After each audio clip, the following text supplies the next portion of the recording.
I think we have somebody who wants to give us a brief intro. You want to do that? What now? You want to do us a little brief intro? Yes, are you ready?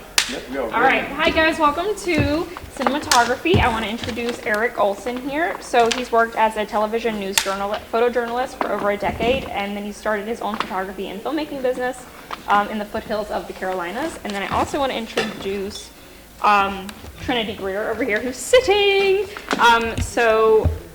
He expresses stories through the visual art form using still photography, motion picture, and brand design. He's also working as a director of photography, art director, educator, animator, producer, and photographer. So very much welcome and thank you so very much.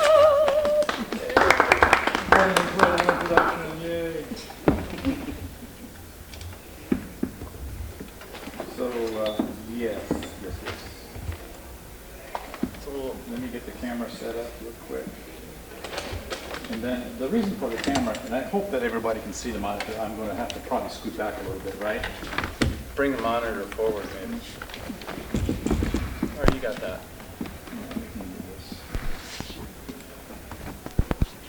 How do my pecs look?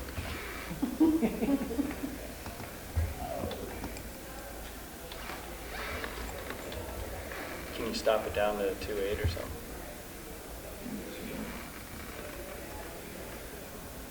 Or open up. All right, so how familiar are you guys with camera stuff? I mean, fairly familiar? You know an f-stop from a shutter speed? Okay. How much lighting do you guys do? What kinds of work do you guys produce? Movie shorts. I don't want to get into Drama narrative? Okay, so you're shooting creative work, scripted. It's not documentary style or anything like that. Unfortunately, what we have going on here is more of an interview setup, only because this is an empty space, right? When you approach a room, right, for a narrative project, you're looking for where the windows are, you're paying attention to what color the walls are, what color the decor is, what kind of textures you're using as your costumes.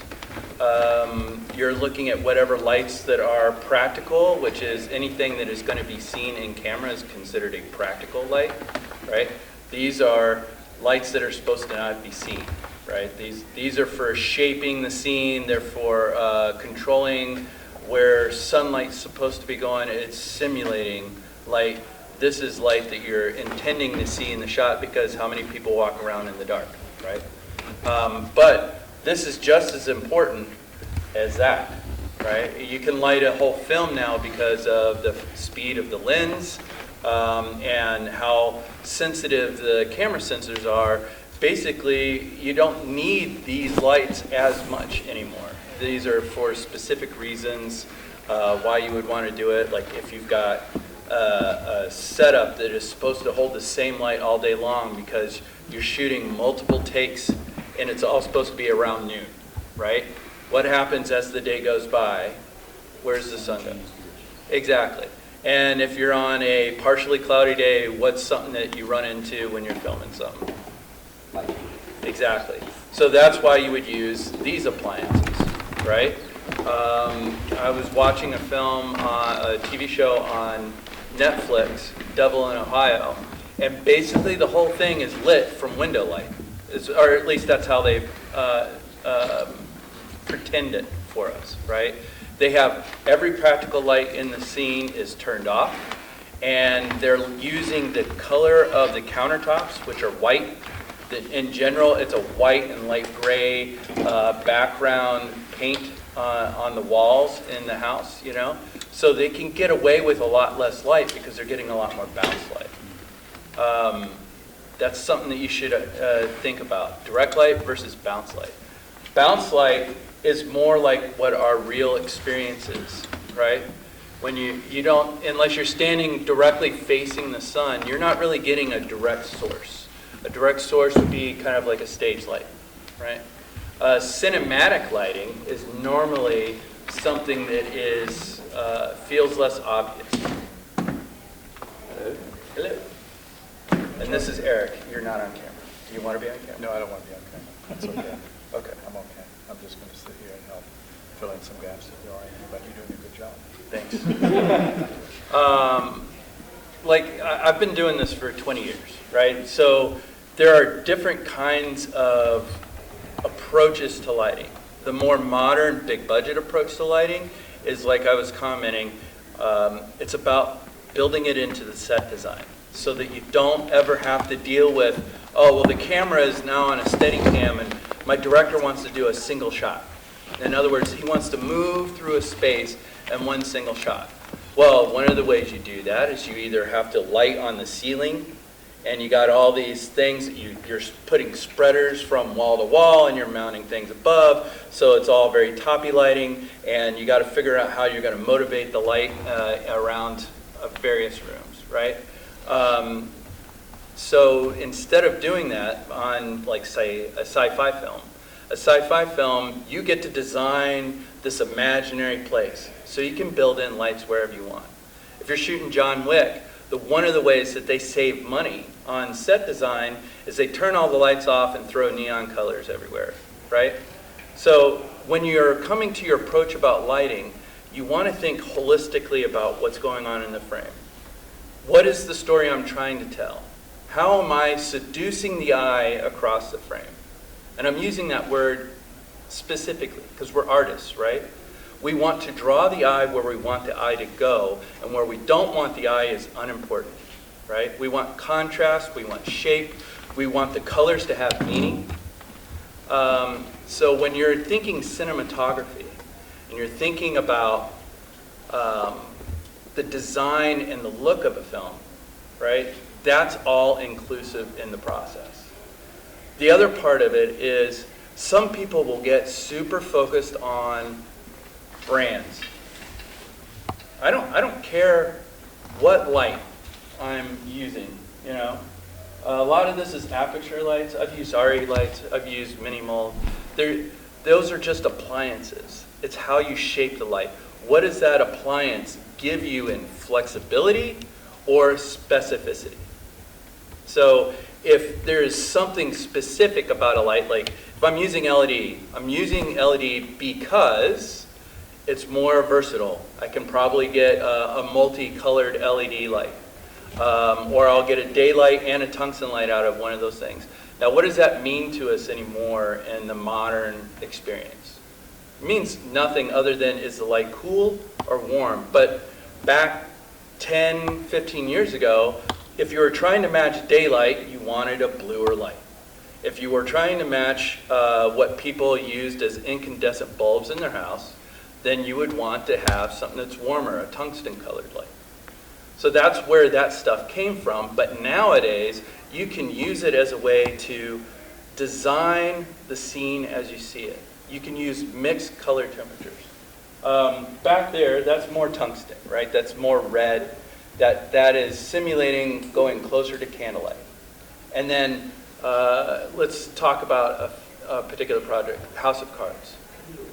In House of Cards, they always used a blue as a foreground and a yellow as a background, right?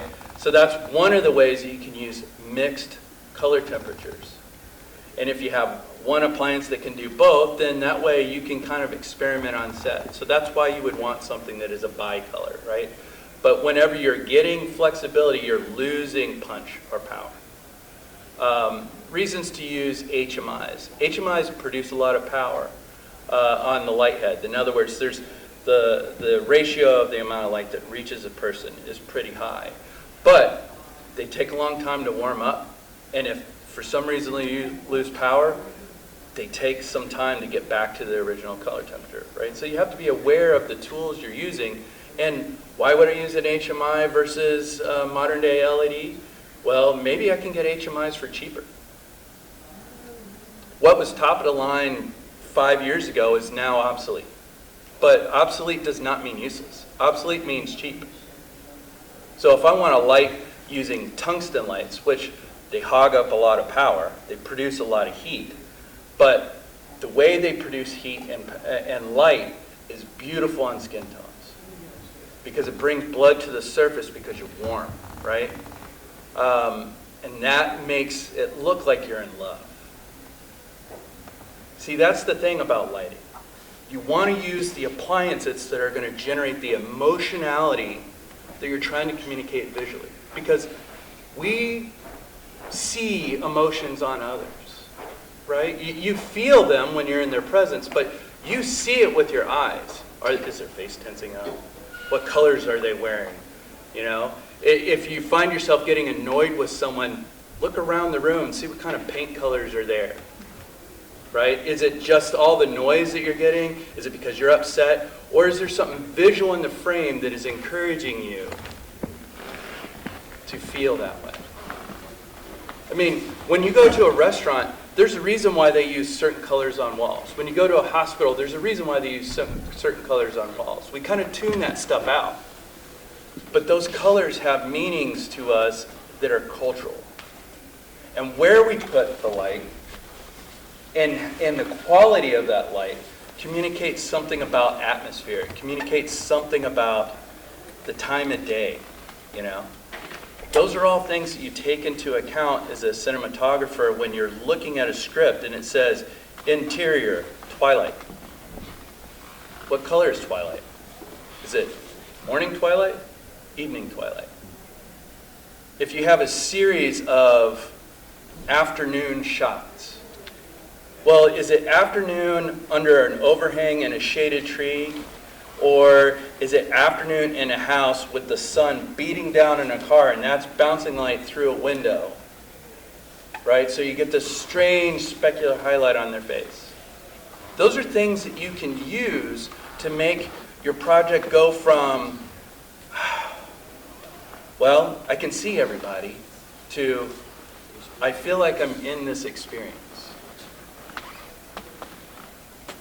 Like when you watch, I watched a film last night about the pinball guy. It's a great story, but I, as a cinematographer, I was looking at it and I'm like going, the story feels soap opera-y. And the reason why is that everything's just lit. Like everything is so lit. There's no dynamics in the frame. The actors look fine. There was nothing wrong with it. It just didn't give me a characterization of the story. It gave me no mystery. Everything was as upfront and straightforward. And if that's something that you want, then that's what you go for. You know, like when you are shooting a comedy, the reason why they typically use high key lighting, in other words, lighting like I just described, right, is because the absurdity should be in the content of the frame and not in the experience that they're having, tonally, right? But some comedies are fantastic because they will give you a tone and you're playing against the expectations. Yeah, I guess I'm going to end it there and ask you guys, what are you interested in shooting? Why are you interested in shooting it? It's not rhetorical, I'm asking. I mean, with narrative work, I mean, What kind of narrative work? currently working with short narrative and Short working with narrative a lot is a more time scale. dramatic and trying to fit within a bit more of a dramatic scape because right now I've been jumping around between different genres, so I want to work into more of like, I mean, dramatic is a very Right. umbrella term, but Yeah. I mean, like Wes Anderson, he has a very specific style, Mhm. right? It's always center composed, a lot of pastel colors. The absurdity in the frame is the dryness of the presentation, right? But if you watch an Adam Sandler film, right, they're both comedies, Mhm. but they have a very different tonal presence. You know what I'm saying? Mhm. So, who's your favorite filmmaker / CP? Do you have one? Yeah, you. Yeah. Well, I'm a documentary. So Okay. I'm kind of here to, I mean, I've been in business for a long time. I'm here to kind of see what the next crew thing is going to happen at. Do you work at, do you pre-script or do you discover? Discover. Okay. So when you're walking into a situation, do you pick your locations, or do you just accept the locations you get?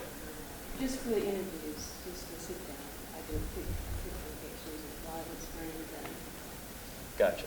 So you don't typically have a lot of room to set up lighting. no, just for sit down Got it. Do you work with a DP or do you DP?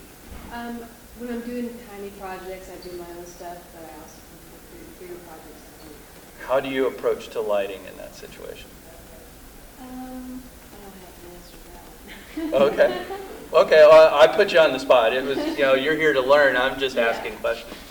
When I shoot documentary and I'm working, sometimes I've worked as cheap as all I have is a reflector.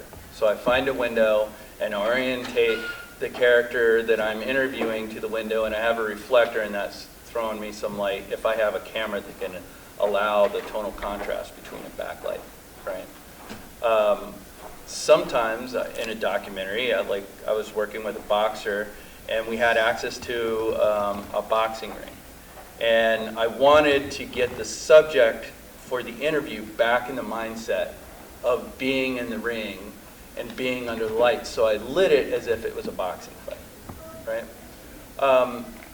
I'm helping that person exist in a space and giving a visual story to what I'm shooting, right? So that's a way to design the scene and still be real and discovering. Like, I just asked him questions. I didn't prepare him. I just, said, hey, let's put on your boxing gloves, and brought him in there, and then he wanted to beat me up, right? It worked pretty good. All right, so how about you? Are you asking for filmmakers or projects? You tell me. I'm trying to involve you guys because I can talk all day, but that doesn't mean I'm helping you. Right now I'm working as a cinematographer on a senior thesis project at my college. It's a short dramatic piece about a guy dealing with grief through his imaginary friends and puppets. Awesome. So we kind of bounce between low-key and high-key lighting, as well as playing with focus stuff on the camera.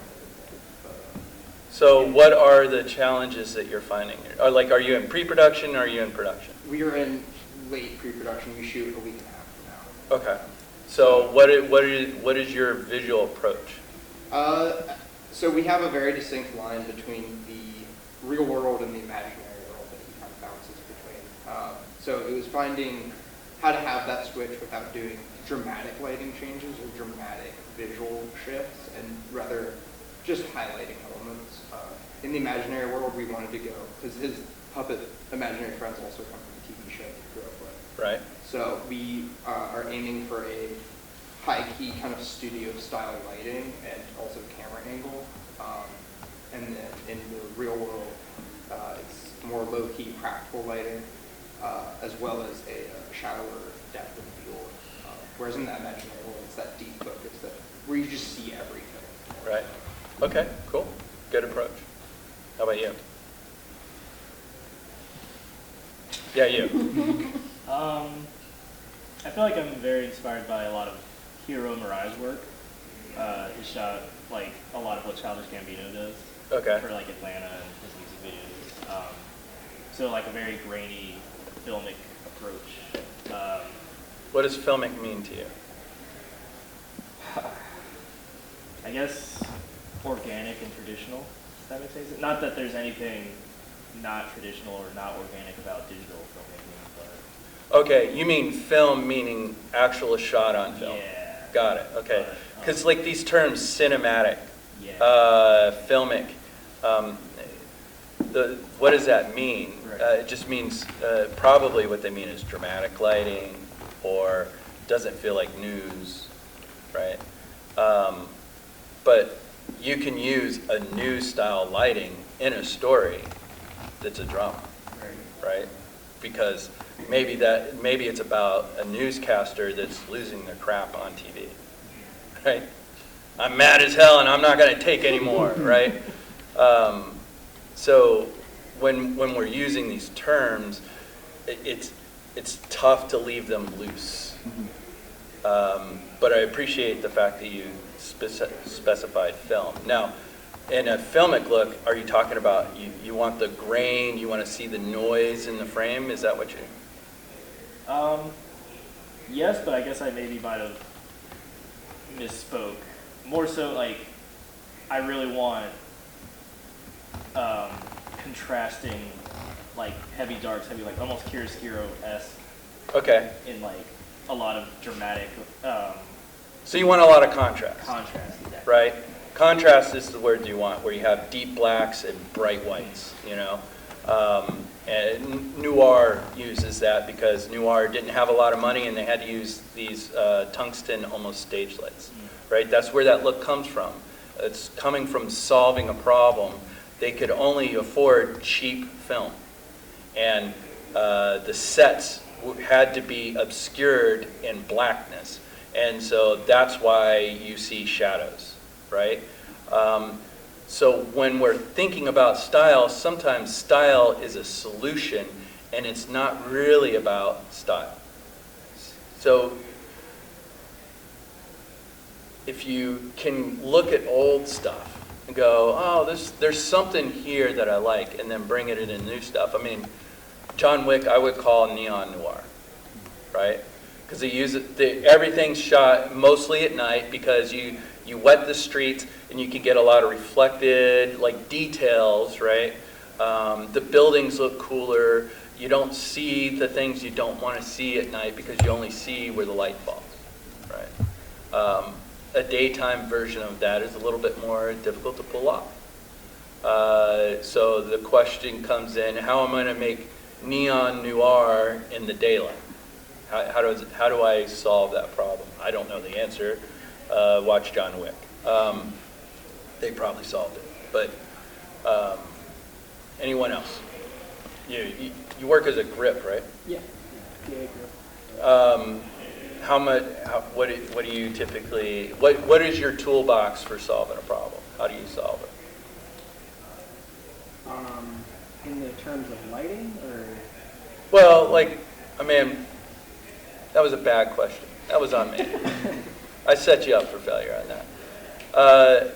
You know, a lot of people, the way they solve problems is they get on set, they run into trouble, or they do some research and they go, oh, I've seen a book light before. I want to use a book light on set, right? But, or a cove light.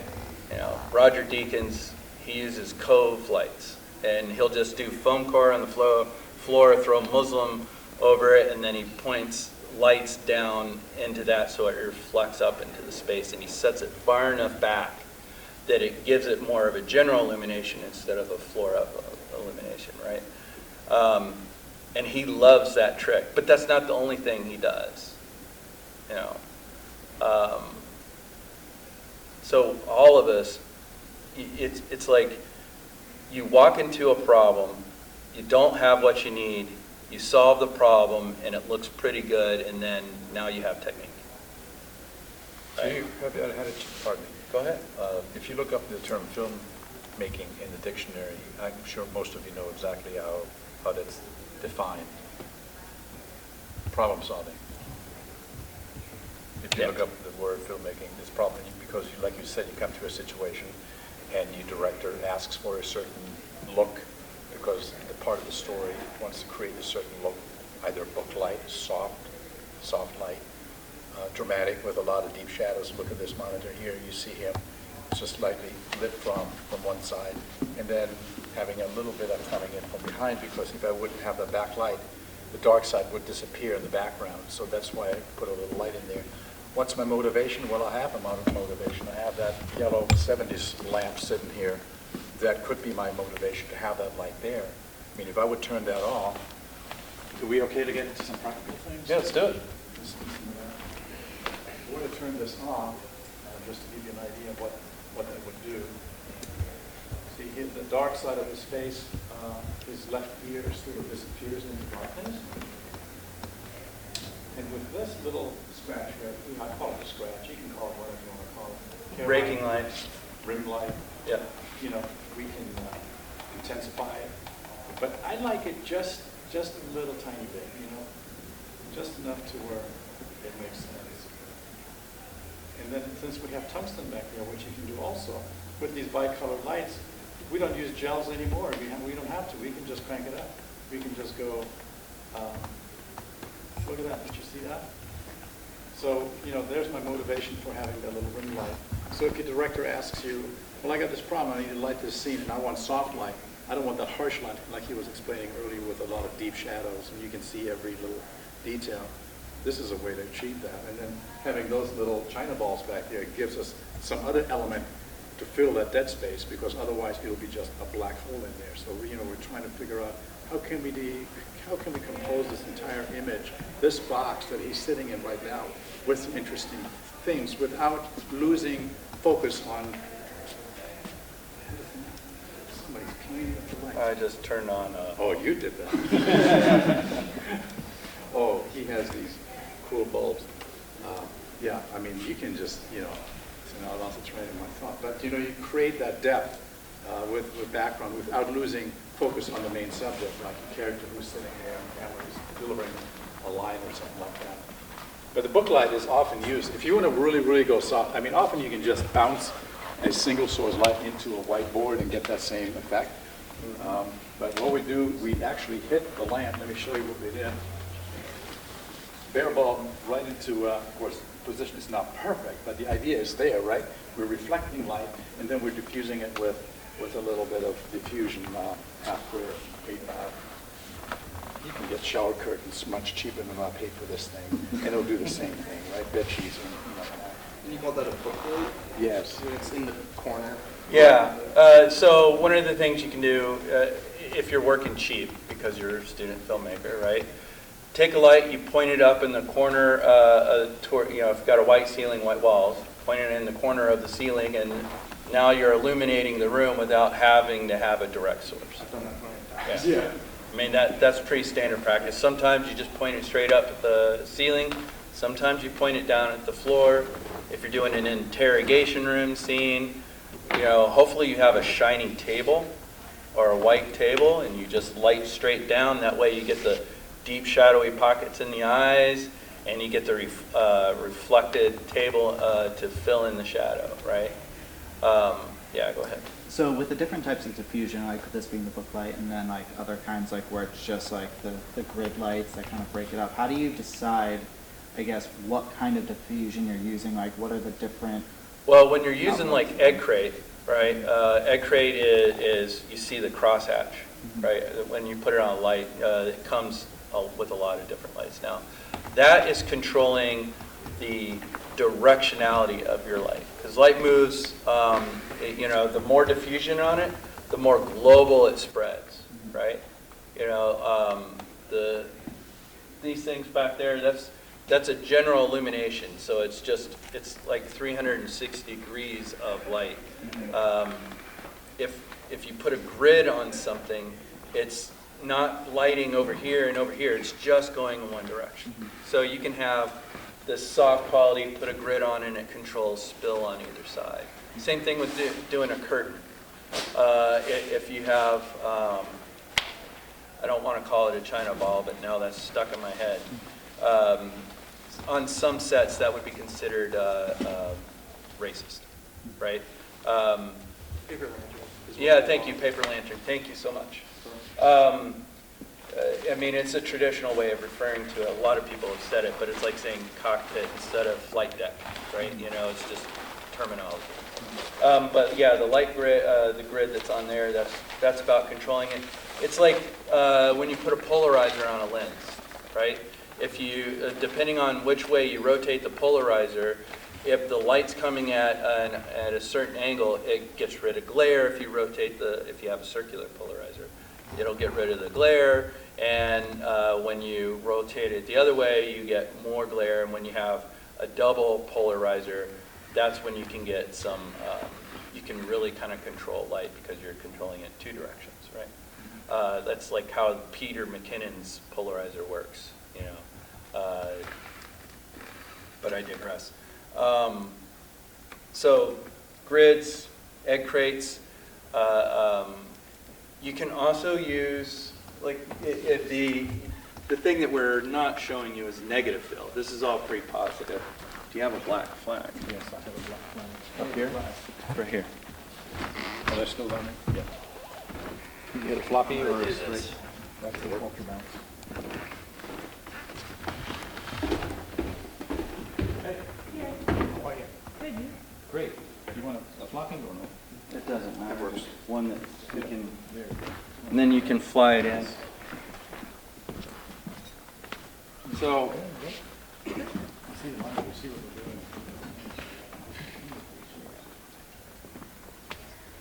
so now I can block that off. Let's kind of back it over there a little bit. Yeah. And tilt it out. There we go. About there. So I'm still being illuminated, right? But I'm controlling how much light that's getting around me. What we're seeing is this is creating a hard cutoff, but because of the way the light is diffused, it's wrapping around to still light me. Take it away just so that we can. So I'm now being directly lit, you know, bounce, diffuse.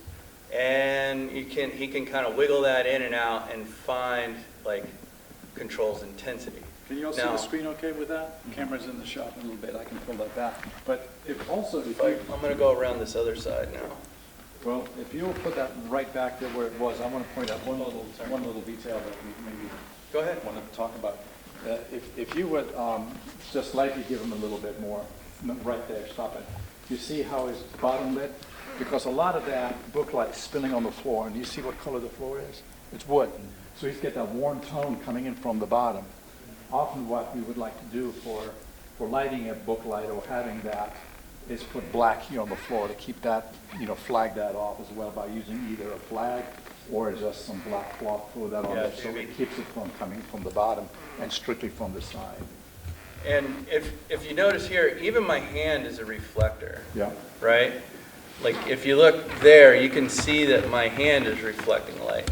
So, and I can be diffusing the light. We can double diffuse the light. Right. If we were to use that as a reflector for the bounce, I don't know if it makes a difference. It's not. You're not going to see it from the. I don't think. See it from here.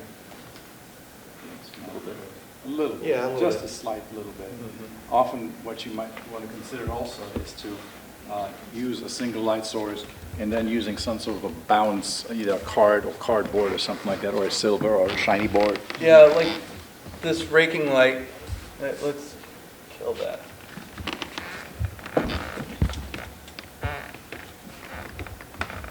There's a switch right there. There you go. All right, so now you're seeing what the raking light's doing. If you want to bring that bounce in, just so that we can kind of demonstrate. You see it now? Yeah, it's perfect. Perfect. I look great. So that's kind of bouncing the blue light that's behind me. That probably needs to come up in intensity, right? Maybe a little bit, yeah.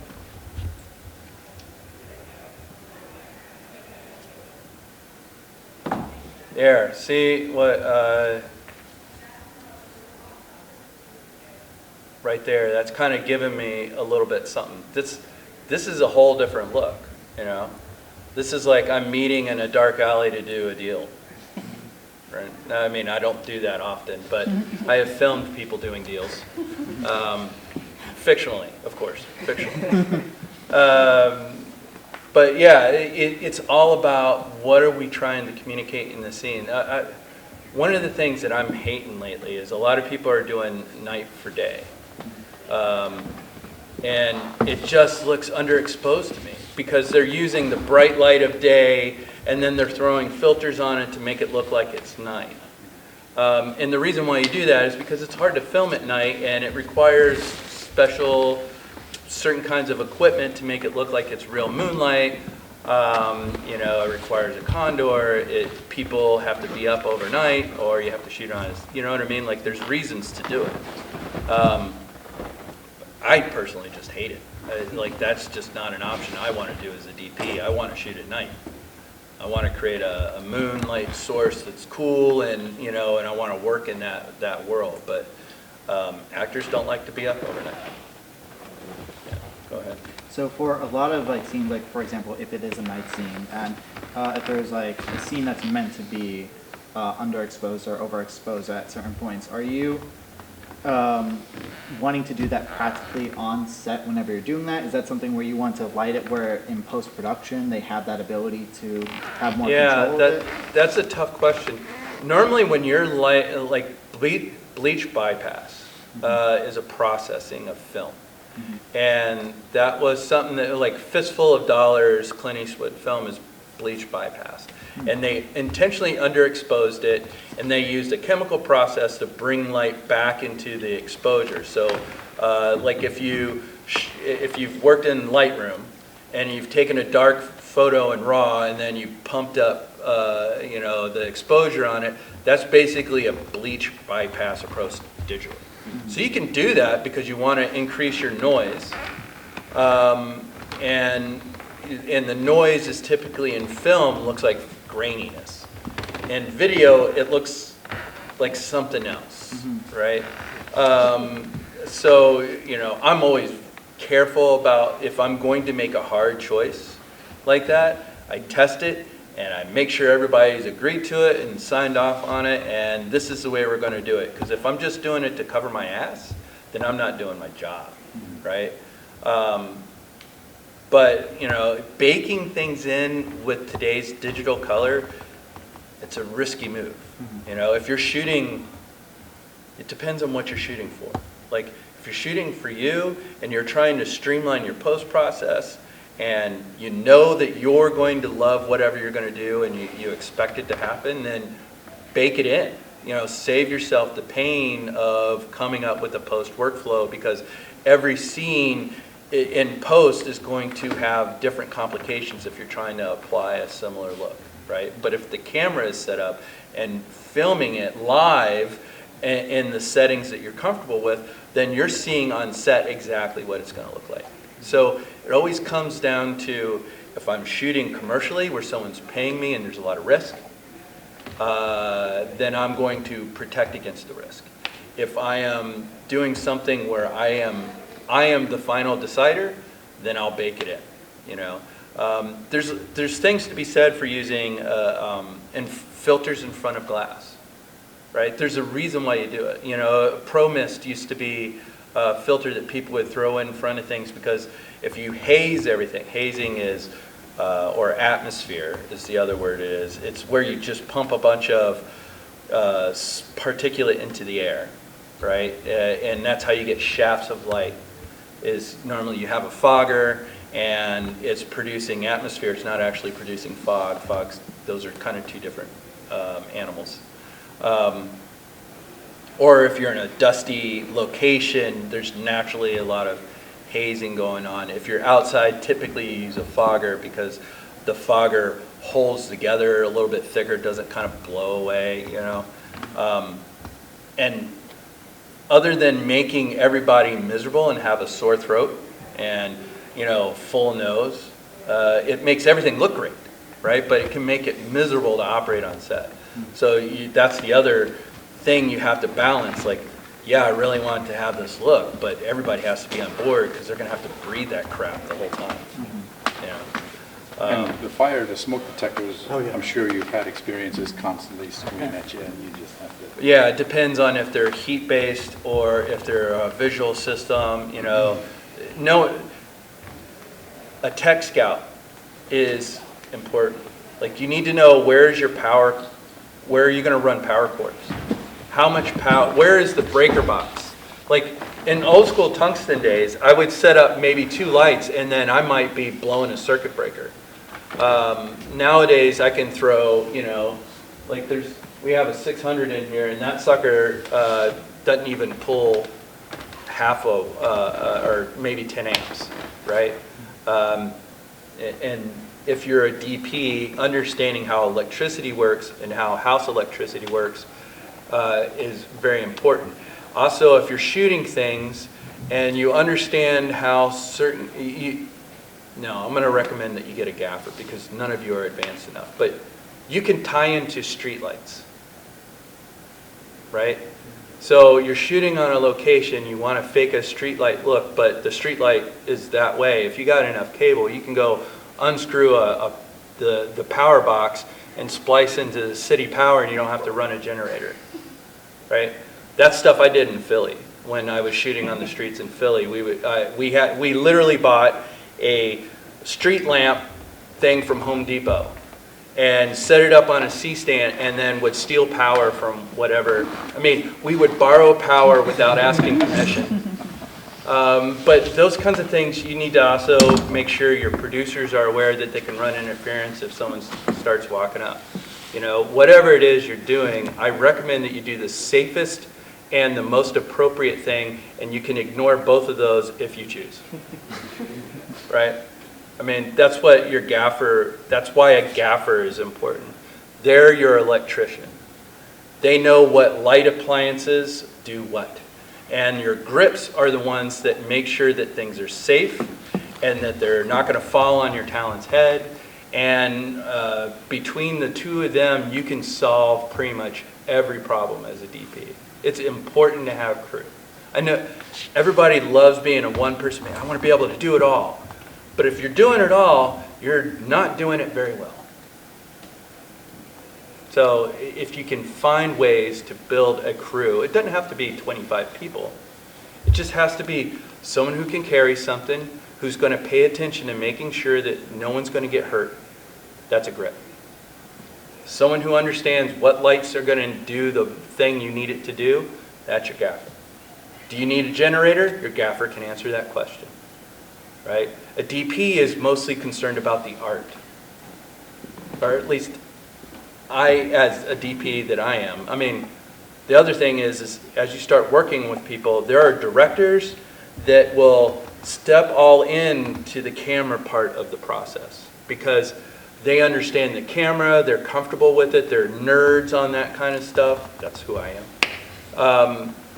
And then there's directors that they have no idea what any of that stuff does. They were former actors, they know how to work with talent, they know how to massage people, they know how to manipulate people, and that's all they care about, and your job as a DP is to figure all the other crap out. And then you have people that are like monsters about blocking, right? They want to control where things go in the frame, and as a DP, sometimes that's you, sometimes it's the director, sometimes it's the stunt coordinator, right? So depending on the kind of stories you tell changes the way a DP interacts with the crew. Documentaries, pretty much the DP is the camera guy, and he's directing where lighting's going, if he's not also doing the lighting, and hopefully he's not also doing sound, right? But on a narrative project, you want the expert that is best suited for a given task so that you can move efficiently. And then, based on the complicatedness of a given setup, determines how many support crew you need for that person, right? So if I need to light a soccer stadium, I did that by myself once, where I ran all the little light heads and I had unlimited time and everything was going great until the rain started to come. What am I going to do? I was by myself, right? But that was what the budget allowed for. You know, I had probably 20 grand in lighting equipment and one qualified person to kind of handle it. You know, that was a bad situation. That's what I had. You know, I had gear, I had no people. I would prioritize having the right amount of gear with the right amount of people. Yeah. Yeah, so I guess that's it. I'm pretty exhausted at this point. You need to take over now. Okay. Now, you heard Trinity talk a lot about different techniques and problem solving, and he threw out some terms like DP and director. One thing that I picked up on his talk just a moment ago, when the director who works closely with the cast, who is solely honed down on his or her performance on set, and doesn't really get much involved in the technical aspect. That's when the director of photography, DP or DOP, depends on what country you're in, comes in, who can read the director. Of course, everybody knows, you gotta read the script. You gotta know the script. If you don't know the script as a DP, if you don't know the script as a gaffer or a first AD, second AD, everybody needs to know the script, because once you know the script, and in the order you're shooting it in, and you know everything the way it's going to be for that day, you don't have to turn around and ask questions. What are we going to do next? What's the next shot? Because I have found myself on sets many times where I was not giving the script ahead of time. There was no pre-pro. It was just sort of winging it. I show up on the set, and the director's running around. Not only is he directing the cast, he's actually on as a main character, and he's written the thing. So he's a writer, director, and main character in his own film.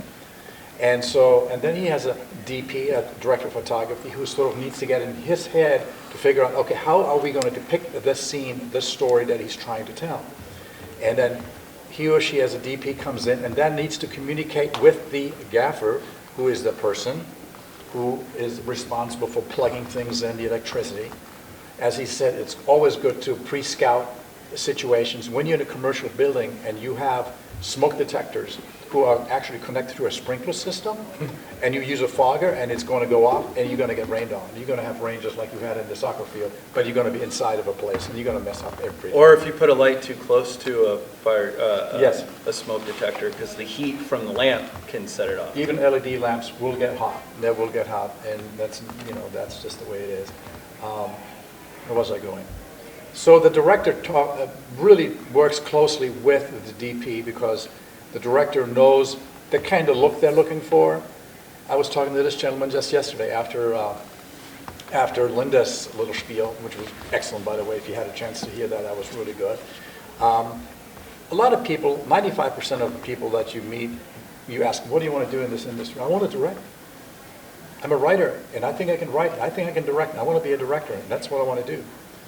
But I think what's important, and I think I talked to you about it yesterday, is if you find yourself as a productions assistant, first of all, on set in a narrative world, that will give you the opportunity to learn all departments. Gaffing, first AD, second AD, first AC, second AC, camera, lights, script supervisors. I mean, you are in the service industry. Remember that? She says, you are in the service industry as a productions assistant. It is like you're working at a restaurant, you're helping out. It's a collaborative effort. You work with others. She also had mentioned, I'm going to repeat a lot of things she said because I was very impressed. I preach it all the time. You got to listen. You're on the set as a productions assistant or whatever your role is. If you listen and be quiet and stop looking at your phones, pay attention. If you see somebody struggling, you be there and help out. So if you can get that, if you can get to know every moving part in that engine, then you can say, I'm the mechanic, I can fix that engine because I know all the moving parts. As a director who is just honed down on performances, because they may come from the theater world, and they're really good with actors and actresses and really are persuasive, to get the performance that he or she is looking for, they don't know the technical thing. They don't have to really, and then in some situations, that's how a director will work. And then you have a DP who really understands the script, knows what, that's why pre-production is so important. I'm sure you can attest to that. You spend weeks, sometimes months or years pre-production, even doing rehearsals with you actors, without anybody, and no crew there, so the actors know their marks and know their moves and everything like that they have to learn how to do for the particular film. But the director then is the person who is relying on the DP. Okay, the director might be in the trenches, and it's up to me as a DP to help them to make this thing happen. And I'd like to have a crew, some guys that help me. I'd like to have maybe a minimum of 3 guys who said, oh guys, I need a 4x up here, I need a book light over here, and those guys know exactly what to build for me to get that done. We have grip. We have a grip guy that builds the hardware, sets up the stands, build the frames, set the tracks for the dolly. They know how to do all these things. So it's all done where the gaffer hardly, in a really nice cush world, might not even have to get hands-on. But when I find myself as a gaffer on this set, it's pretty much just me and a couple of PAs who can give me hands by carrying things. But as far as setting up lights or stands, I usually like to be the one doing it. I'm often asked, do you need any help?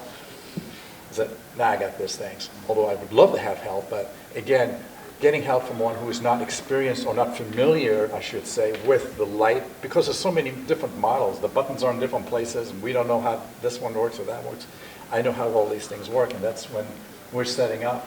That's why I like to stick with one brand of lights, because I know where all the buttons are most of the time, you know, instead of having all these different ones. And yeah, as Trinity was talking about, today we have LED lights, and they draw hardly any amperage. At 600, you're right, you may draw maybe 8 or 10 amps, if that much. You know, we can put 2 of them on one switch. back in the days, I mean, even those HMIs that you were talking about, I mean, you can't run them on a regular 15 amp plug. You gotta put a gen out there, you gotta run it off a Jenny or something like that. But as far as different lights, I mean, we are demonstrating, and I think we're trying to get some, we only have a little time left. We were setting up a camera to give you an idea of what certain things do. I love the way that he brought in those little paper lanterns back here to give you some idea of how that looks. Then again, the soft book light that we have, it's very dramatic looking. Now, if we were to take this whole thing and shift it over here, right, and if you want to help with that, we can maybe do that real quick, just to give you an idea about the difference. We're using the same. There's no reason to sit in the chair for the rest of the time. Yeah. You got to jet out of here, right? It's 2 o'clock. No. Oh, no, you good? Yeah.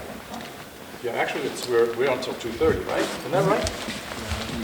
Yeah. So we're good there, yeah. So we're just going to move that around a little bit. There it is.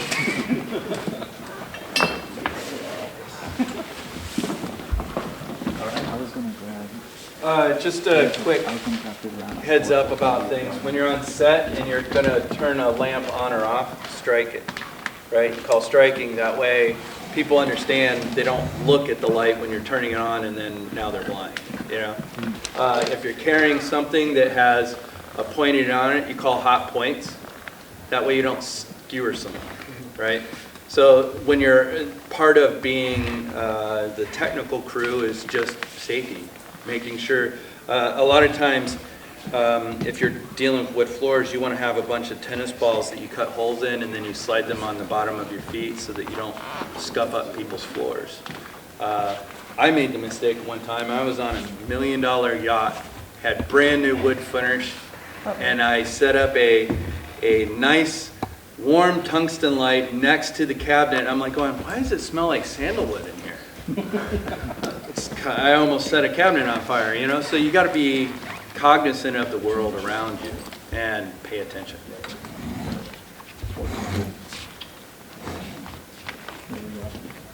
See the difference? We have just changed around a little bit. We just have more wraparound, as they call it in the business, on his face, where it's not so dramatic. So the dark side, the shadow side, is not as dark as it was earlier on when Trinity was, because we just moved the whole light source over a little bit. So we have a little bit more. Oh, that's a great, now this is another way of lighting scenes softly with light panels like this. There's a bunch of little tiny LEDs inside those 8. There are actually 8 of them stitched together, right, Trinity? Yeah, 8 panels. 8 panels. It's one solid piece, and it's just material, right? So I have this diaper on the front. Diaper is a term used for anything that kind of just straps on the front, Is this a bicolor or is this an RGB? No, it's bicolor. Okay. So I was too early for the RGB. Got it. That gives you a really large light source. Again, we can use this instead of building a book light. If that's something you have in your grip truck, pull it out. Again, if the DP, if the director asks for a soft source, no matter what it is, it's up to the gaffer to decide what tools to pull out of his bag. I mean, I'm equipped with certain lamps, light systems, some frames that I use with certain diffusers, half grid, quarter grid, full grid, whatever. That gives me the result that the director is looking for. And again, what it is you use doesn't matter as long as it gives the look that we're looking for. If we're looking for that look right here, then that's what we're looking for. We want to put you can widen out just a bit to see the property in the shot. Just ignore all the chrome that you're seeing right now. We're not shooting. We're just trying to. And then if you're doing a music video or documentary lighting setup, there's nothing wrong with seeing. Oh yeah, I see a lot of CBS specials, 48 hours, where they have a wide shot. You can see all the light boxes. I love those because I pause it usually and I say, let's see what they got here, right? I want to learn from that because I'm still in training. See that? I never stop learning. It's a great, crazy business. Any questions about book lighting or anything like that? Well, I was going to tell you also the Rembrandt look. You have that triangle on the cheek. I'm sure you guys have all heard that, how to create that. And that's by using just a single source. Any questions, anyone? Yes, sir. Yeah, so of course it's always going to change depending on what type of emotion and so on Sure. that you're looking for, but whenever you're exposing with the camera and focusing on the shadows and the highlights, Yes. What are you usually aiming towards? Like, I know there's like the percentages and always change the matter of stops, but are you looking for, how do I put it? Are you looking to expose to the shadows, the highlights, and then if so, like in this scene, for example, would you have the skin tone match to like 70 to 80, et cetera? Or Got it. do you have like a particular measurement just on default? Yeah, I mean, I look at the weight monitor, and I make sure that my skin tones don't go over. I usually at about 65%. I think I max out at 65. Okay. Zebras, or it's just a little guide that we have in our cameras today that gives us some indication how far we're going. You have false color. You have all sorts of different ways of judging that. But generally what I do, I don't want to go in the red when I have false colors on the brightest parts of the skin. I mean, just a little bit is okay. And then with today's cameras, with the dynamic range we have, we can recover some of those highlights. And a lot of people, I mean, it depends on who you're talking to. I mean, this is more of a camera thing now, not so much about lighting. It's exposed to the right a little bit, because you can always bring it down in post. And it depends on the camera and the sensor, too. And it depends so much on the camera and the sensor about, you know, and how you can push that around in post when you're doing the color grading part, right? That's a whole nother workshop, isn't it? Yeah, Canon's typically like slightly overexposed, and Yes. Sony's like slightly underexposed. Right, but Just depends on how they're tuned to clip, and whether or not they retain highlight data or low light data. here's an interesting question. I always ask myself before I really had an opportunity, because I started this when I was very, very young. I said, okay, how do I want to shoot a very dark scene? Do I want to just close my iris? Do I want to just get really dark and make it look like this? And then I thought, what if I want to bring it up in post? I'm screwed. I can't. There's nothing I can do. If I bring this shot into a post right now to color it, to grade it, if I crank it up, I would introduce so much noise it would be unusable. So I'd rather just expose correctly and push it to about 65, 70, no more than that on skin tones. And then if I want to bring it down in post, I can do that.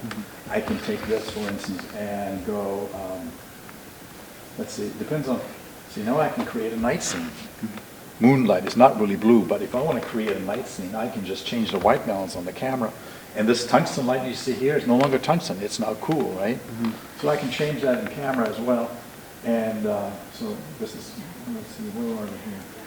We're at 7,000 right now. Of course, the monitor might not be true the way it's set up. But this looks like a 3200 white balance. It is. Yeah, that looked like a 4,000, where the other ones are probably hanging around 2,700 Kelvin. Any other questions about cinematography? This is a cinematographer workshop. Any other questions, concerns, any tips or tricks you want us to share with you? I mean, tips and tricks are always really interesting. Of course. Obviously, you guys talked about kind of the problem-solving aspect and the idea that the issues running is kind of breeds innovation. Have there been any, like, you had to problem solve and you figured out a way to do it and you kind of stuck to that going forward, or is it more so just situated? I mean, there's some general rules, you know, three-point lighting, right? The reporter sandwich or the producer sandwich is another one, where it's a light, your interviewer, camera for documentary, right? And then if you have other lamps or whatever you can do, you build around that. One of the things I used to like to do is I would take, it's kind of like a book light, except for it's just a C-stand with foam core on it, and on the end of the C-stand I put the light head, and the light head's bouncing light into the foam core, and that's my large surface light that I'm using on whatever side I want it. I could put it on this side or the other side. That's a good way to get a large source out of a small head. There's all kinds of things. One time I wanted to get a super low angle shot, like I wanted to be looking up through the ground at my subject. So what I did is I put a mirror on the ground and put them on a set of stairs, and I shot into the mirror with the camera and then flipped it in post. right? So now I'm looking up from the ground and I'm not having to dig a hole, right? So, and that was my gaffer's idea. I'm like, I want the super angle shot, but I don't want to get a super wide angle lens, you know, I want to, and he goes, try the mirror trick, it works great. Oh my God, right? that's great. I had no idea. Yeah. See, I learned something new just now. I'm going to take that home with me and throw a mirror on the floor next time I got to shoot something. Yeah, That's awesome. be careful what you're saying in it. But yeah, it's, I mean, okay, here's one. Sometimes consumables, something that we don't talk about. You know, we're talking about lights. We got the book light. You know, this is called a B flat, is what this is, right? It's just several pieces of foam core stuck together. It's got negative fill on the other side. But another consumable is going to be like shiny board. You can go, you can build that. Just go, you could spray glue foam core and then put a bunch of tin foil over that. That gives you a shiny side, and then a foam core on the back side. That gives you some variability. Consumables like gels. So, you know, I'm using a colored light right now, right? But the old school way of doing this is I'd actually have to put some kind of colored gel inside there. And that is still superior to a color changing light bulb, especially around oranges. LEDs and cameras do not like the orange. It looks weird, right? So you may be running into certain technical problems where you need an actual gel. ND filter, right? It's like window tint, right? So if I'm going to shoot in a place that has a lot of windows and I have the budget for ND filter, I will use that on windows to control light coming in, and then that way I don't have to try and get another light appliance in there to balance the light, and then I now have to fight that reflection. You know, like there's those kinds of tricks. Polarizer mixed with like interior windows. If you use the right kind of polarizer on your lens and then a different polarizer on those interior windows, that's a way to kind of control reflections of seeing yourself in there. Other ways get more complicated, require more digital solutions where there is no real mirror. You're creating an illusion hiding the camera if you're trying to do an invisible camera approach, right? But normally I don't know where people go nowadays to solve a lot of these problems. In the early days when I first read, I was talking with Roger Deakins on cinematography database, right? And we would trade. I would go, how do I solve this problem? And you know, the master would help me solve the problem because he had extra free time on his hands, you know. So what you want to do is find a network of experienced people and talk to them about it. And they will go, oh, well, here's another one, a mirror. Believe it or not, I mean, not just what I just described to you, but you can use a mirror to light at any point during the day. You know, you just, like Light Bridges is a brand of highly polished piece of metal to reflect things, but just any old mirror to catch light and push light around is sometimes a great solution. We lit, particularly it was like a SeaWorld it was the large aquarium in Corpus Christi, Texas. We had these giant mirrors that would sit on the light stands, and we would just kind of angle them down, and it would create shafts of light through the water instead of putting an active light on there. But that obviously depends on the position of the sun. It's typically used when the sun's low on the horizon and you're trying to bounce light back into a subject. So, you know, there's a million ways that you can do something. You just got to talk to people. Invite experienced people to your set. You know, go work with them and see how they're solving problems. That's the way I learned. I learned after film school, and I would hire gaffers and I would hire DPs to do work, and I would just pay attention to what they're doing. Or you can go to YTU. It's a YouTube great school. University. Yeah. watch some YouTube videos. They have a lot of tips and tricks. Never heard that one. The mirror trick is one I'm going to certainly take home. Thank you for that. Maybe I should do a YouTube video on the mirror trick. Maybe you should. That's a great retirement program, I heard. What, the YouTube interview? The YouTubes, yep. Oh. You get enough viewership and enough Yeah, viewers. do one video, and then after 3 million views, I might get $10. Yeah. So then you can buy all this. You can buy us lunch. Any other questions, guys? Anything else? Cool. We have answered all the questions. This is amazing. Well, inevitably, you find questions when you get on set. So. And don't be afraid to ask for them, and ask questions. You know, you see something, say something, and be there to help if you get the opportunity to be on a set. Now, in documentary world, I mean, I know exactly the world you live in because I do freelance for PBS, and I'm the one-man band. I am doing the camera, I'm putting a light on the subject. I sometimes boom the subject if I don't want to have a lav on one's body. I'm the one-man band, you know, and I listen to my producer, reporter, and the two of us are doing this, and we do 3.5, 4, 5-minute segments on various subjects. And yeah, I got to pick my place, and I've worked with my reporter. It's collaborative business, as always, in the narrative world and in the doc world as well, where we always collaborate and say, okay, what do you think would be a good spot to, I mean, I like to shoot in 2 corners. But sometimes I'm watching Netflix documentary where they have the person centered, this big, around this incredible frame, this incredible, he's nodding, he's, yeah, I've seen those. And then there's a second camera. Normally European crews. Love that. And then you see that tight shot coming from B-cam, shooting toward the dark side, that break it up so you can really have an easy time editing when somebody is speaking in little chunks and you got to, you know, take out stuff because they're just on and off. It makes it easy to edit when you have the opportunity to have 2 angles. But yeah, what's the most amount of cameras you've had on a subject? Actually, I was in here shooting Shrek. It was a musical. It was done by the kids from the theater here in town. I had 9 cameras.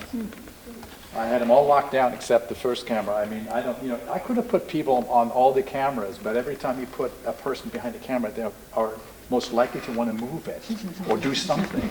And then every time that happens, it's going to be a shot I want, and I can't use it. So I locked down all these different angles. I actually had one stage left and stage right. For those angles, I had one up in the balcony. I think I had a couple of them from behind. I mean, I had 9 cameras. They all rolled at the same time, and I all brought them into the editor and did a multi-cam edit on that. That's the most cameras I've used to answer your question. 9 cameras. That's crazy. Yeah, I've shot interviews with 3 cameras. 3 cameras. Ted and I worked together on some projects. We did corporate videos where we were out interviewing people. We had A cam, B cam, and then sometimes we get a 3rd camera that would be just like a safety net in case A or B was not appropriate. Or we do an overhead shot. If it's like a show and tell, we get a camera on top. We can do that now because they're small enough for us to do. Back in the days, we couldn't take a news camera, the old, and put it, so that's when, you know, you watch cooking shows, they have mirrors up on top of the counter, but now we're using little GoPros, and those little things here are just perfect for that. We have 10 minutes to spare. You guys want to set up something different? You want to see a different setup real quick? We can create something for you. Any requests? I have a question. Yeah. Yeah. I mean, we just got here. I don't know if you've answered this question. But when it comes to investing in your own equipment, do you recommend getting like kind of like the basics of all different types of departments to kind of like see like where like you are at in like, you know, understanding each piece of equipment in each department? Or I would say rent. Or do you recommend kind of like honing in on one department and kind of getting like, you know, the top? Are you a general filmmaker or are you wanting to be a DP? Camera specifically, yeah, DP. Okay.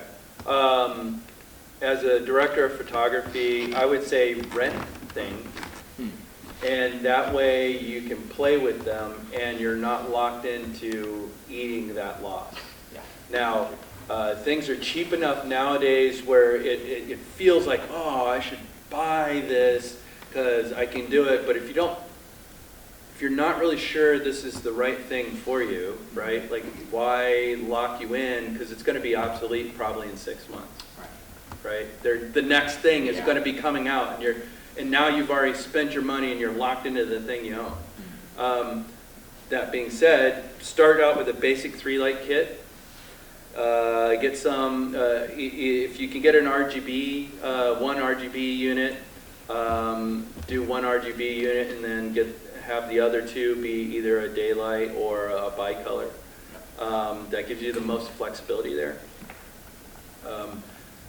If you're, the little aperture AMRAMs, little square pucks, those are easy. Like I've lit an entire night concert with just 5 of those things, you know what I mean? And those are multicolored and can kind of do all kinds of crazy stuff. Yeah. But when you're investing in gear, I would say rent and then invest, right? That way you get to test it out and decide if you like it, you fumble with it, and don't rent it for something you need it for, rent it for learning. Yeah. Well, you can rent from Borrow Lenses, you can rent from Erik. If you look up production rental houses, ShareGrid is another tool. ShareGrid, That's yeah. national, and it's typically local owners. They're a part of a network. It's like almost like a social community, and you can rent different things in different cities. Yeah, so that way, I own gear and my gear's not being used and I'm on ShareGrid, you can rent my gear from me and then, you can ask me to show you how to use it, right? I'm not on ShareGrid, but I'm just saying that is an option. Typically it comes out. I mean, if I was going to give you a product review, Aperture's pretty inexpensive, Godox is even cheaper. But you get what you pay for. The sturdiness of things matters when you're going to use it a lot. If it's cheap, that means you're probably going to use it a few times and then something's going to come off it and it's not going to continue working the next time you want to use it, and now you've spent money on something that's cheap that's not going to last, right? But spending money on ARRI, $5,000 light head is pretty steep. That's really difficult. It'll last you 10, 15 years, but are you going to use it enough for it to pay off? That's your math, right? And the kinds of work that you're doing. So I would say get it, rent, learn what you like, then buy. And then that way it keeps you ability to move around and learn and go, I don't like that light head, that thing's super cheap and chintzy.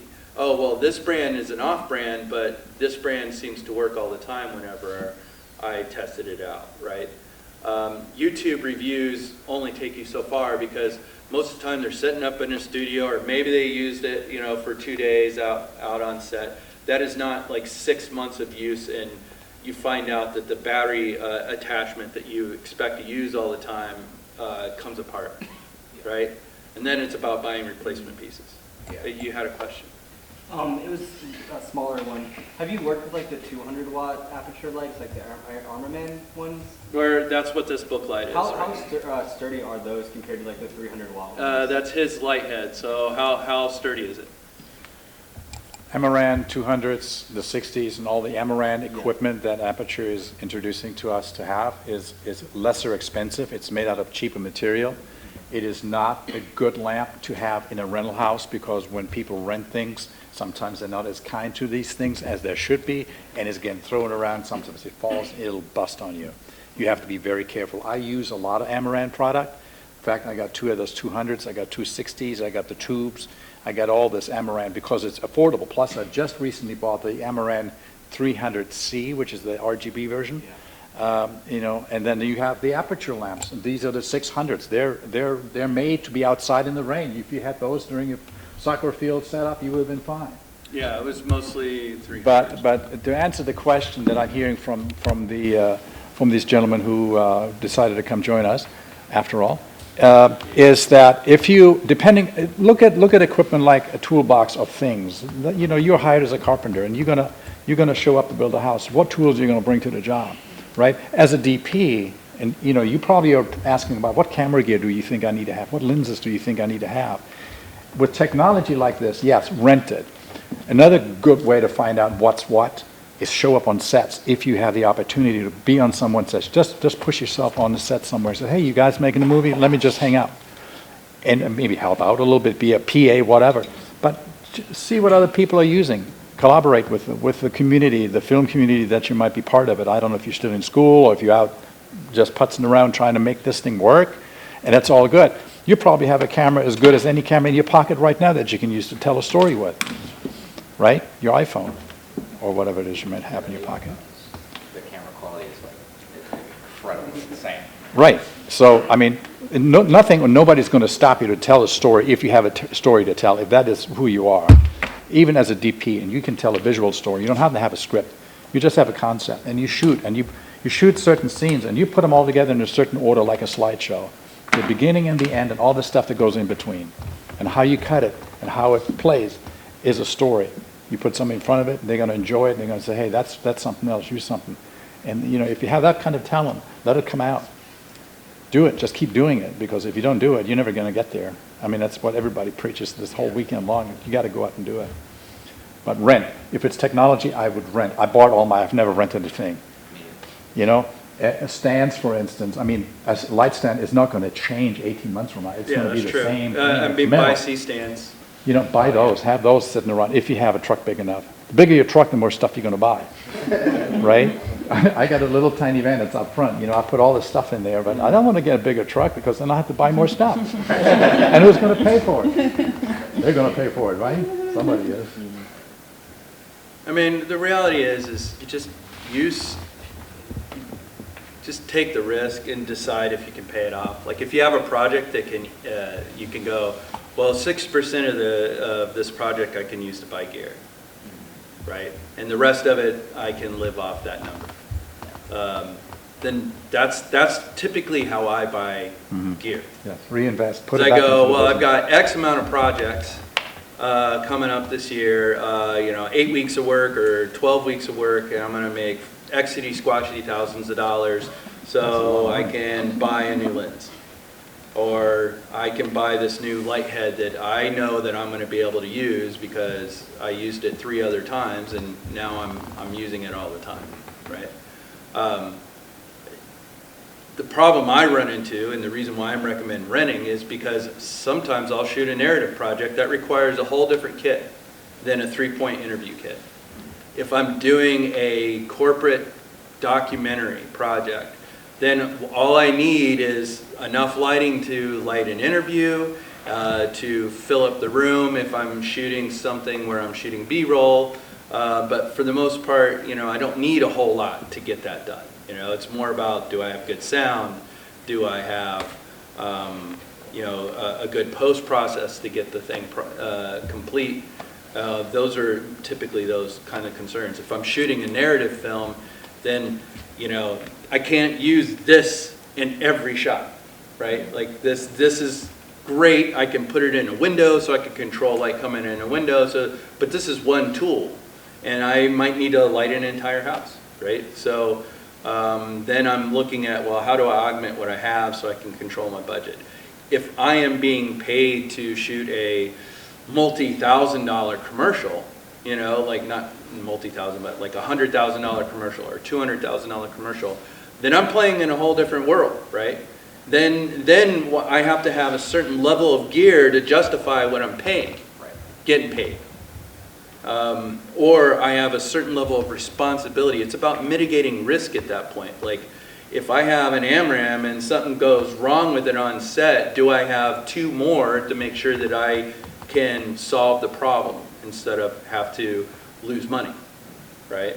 Because if you're shooting a feature film, anytime you have a problem in production, that is a very expensive problem. And you better have a solution for it that day. Like you can't wait till tomorrow to fix it and reshoot, most of the time. And if you're doing a high budget commercial, you can't, you know, you probably only have your talent for one day. So something goes down, you better have a backup, or you better have someone to support that, you know what I mean? So think about the project you're doing, the level of risk that is, and then that determines what kind of gear you're going to get, what kind of needs you're going to have to accomplish the task at hand. So also, and I know this is, what I'm getting ready to say is kind of against the mindset now. But if I'm doing this work, and you're doing this work, and he's doing this work, right? And we're all out there scrabbling around, and we're all using our own stuff, and we're all doing it all by ourselves. What happens when it's a lean month for you? Right? But if I share my job with you, and you share a job with me, and I share a job with him, then all of us are able to kind of make our lives work. Right? Because I don't know about you, I've cooked at Waffle House. I don't want to cook at Waffle House no more. You know? So hire me. And then you get my experience to help you solve problems. And you're not the one that's on the hook. Right? Or I hire you and I get to teach you something and you learn something and I get help. So, you know, I know we're not union. But that's what that's about. It's about making sure that we can all feed ourselves, doing a creative job so that we don't have to work the kind of jobs we don't want to work. So you can't be all about yourself. If you're all about yourself, then no one's going to be about you.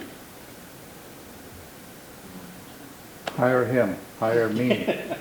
Hire this Well, I dude right mean, over here. don't hire me. I'm just saying, like, No, I mean, it's true. I mean, you have a very good point. I mean, I think that's a good idea to really work together and be part of the film community, wherever you Right. live. I don't know where you guys are from. But there's a little clique. There are cliques everywhere. I mean, Greenville is crawling with guys like us. I just talked to a guy who just moved out here from LA, and his stuff is like stellar, Oh, yeah. right? And if you're competing with that guy, going up with a local business, and you're not working with that guy, right? You know what I mean? Like, so it's not about controlling the market. It's about making sure, all right, for instance, how many bands do you go see and they're all like, they make maybe $50 for playing at a bar. The bar does no advertising, and the bar expects the band to bring the audience, to buy their alcohol and to buy their food. The musician's not making no money. There's no dream, right? You're just servicing someone else's shitty needs. And that isn't why I became an artist, you know? But if we understand what we are about, we got to eat, you know? I got to pay my bills. And, you know, I'm about education. I've educated every person that's come to my set. Some of the people I've worked with have gone on to work for Saturday Night Live, or they've gone on to shoot their own major documentaries. You know what I mean? I'm all about supporting those people, you know?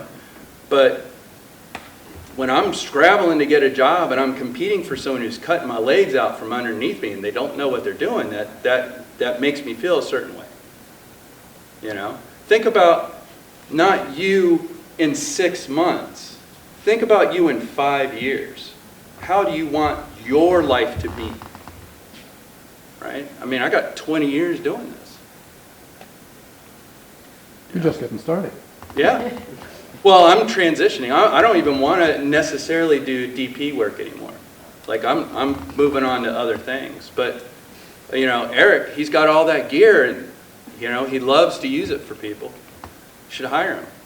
He'll bring the gear, support you, help you solve the problem. You get a little bit of knowledge. He gets a little bit of money. You know, that's about mutual respect. That's about building an artistic community, right? And then in 5 years, and someone wants to pay you $250 to shoot a music video, you go, no, I'm not going to do $250 for a music video. Go talk to Bob over in the corner, and Bob's going, no, I'm not going to do that for $250. Well, now everybody kind of understands that there is a cost to this stuff. It's not free. None of this is free. I mean, this is $3,000, right? One light. I made the investment because it made sense, but if I'm going to carry that burden, I got to make that money back somewhere. This is a business as well as something that brings me joy. That's what I call it, show business. It's not You know? show play, it's show business. So let's all make money. Let's charge people money. Let's not let them get by cheap. How do you tell everyone to price themselves? All right, well, all right. That's another. That's a whole nother conversation, the business of filmmaking and setting prices, right?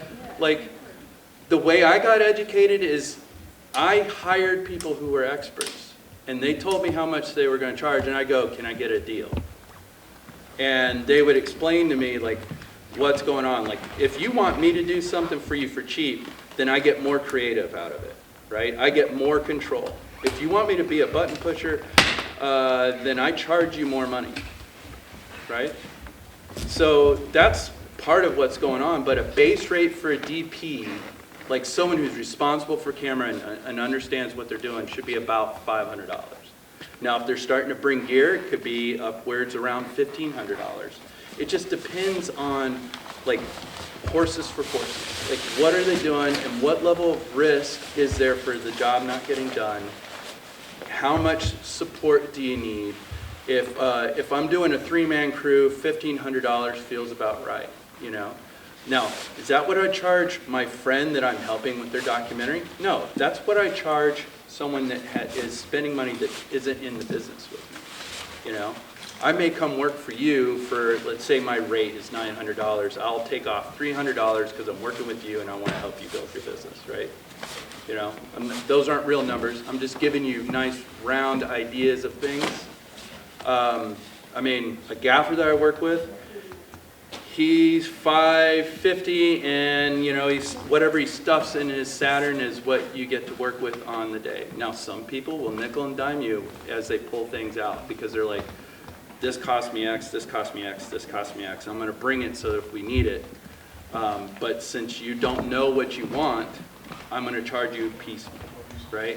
And that feels like they're nickel and diming you, but what it is they're like, you're paying me for convenience. When I go to a convenience store, milk costs me more, right? If I go to a grocery store, milk costs me less, but a convenience store is closer to where I'm at, right? So the economics of this is just about making it make sense. Like, can I pay my rent, and can I pay for my gear, and can I have a good time? You know, if you can answer those 3 questions, then you're doing pretty good. I was just kind of wondering how, I mean, that seems really very clear, and just as far as charging, but teaching guys who are just getting started out how to price themselves.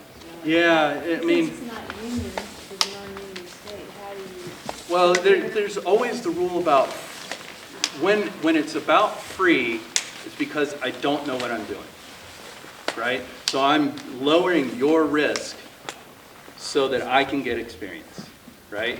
And the gamble is that you get something good out of it and you didn't pay for anything, I get experience out of it. But then the next level is, I kind of know what I'm doing, I know I need to make money doing this, and so I charge $250 for a day because I know that number makes sense. It's not cutting the legs out of someone who's a professional that's a $500 a day guy, because they really know what they're doing. They can solve every problem on set. They know what they're, you know, they know exactly what they need to get. They typically have what they need to get. You know what I mean? Like, you're not taking money from them, but you're providing value and gaining more experience. And then as you talk to people and you get their pricing about what they charge, don't do it as a way to undercut them, right? It's not about taking business away from this guy. I mean, if they're arrogant, you know, whatever, you make your choices. But if they're not arrogant, you know, if they're a respectable human being, be respectable. Like, treat people how you want to be treated. That's the way you make this stuff work, you know? And if I have a piece of gear that you want to rent, you come to me and you say, hey, can I rent this gear? And I get it to you, and hopefully you treat it right. You know, you don't break it. And if you break it, hopefully you have $3 grand to pay for it, or you have production insurance. Like, see, that's the other thing, is like, as you start stepping up, the more expensive your gear, the more you've invested, the more insurance you got to carry to make sure that if something goes wrong, you can get it replaced. You know, most of the time when I was young and scrapping and, you know, out there hustling, I didn't have insurance, and when something broke on set, that pretty much wiped out that project, you know? So start thinking about insurance. Once you get to a certain level, and insurance, you know, it's $2,800 for a year, or it's $2,800 per project. Now, what do you do? How do you work the system? Well, I buy it for a year for one project, and I charge them $2,800, and then the next time I go to do work, I already have the insurance. I still charge $2,800 for the insurance. And then every time I do work in that year, I charge $2,800 so that that becomes a profit center for me, and it makes sense. And then I can do things like, gosh, I really want a Steadicam on this project, but they don't have the budget for it, but I want a Steadicam. Well, now I can dip into that insurance thing, right? So it's about controlling the expectations of the client by being honest about things, but being private about cost. You don't need to give things away. They're hiring you to do a job. If I have tools, if I'm a plumber, I have to have a pipe wrench. That pipe wrench has a cost. I may invest in it once, but when I'm charging as a plumber, I still charge $85 an hour, and if you call me on weekends, it's $300 an hour. You know what I mean? Like, we're plumbers. We're visual plumbers. Because we take a lot of shit. I'm just saying.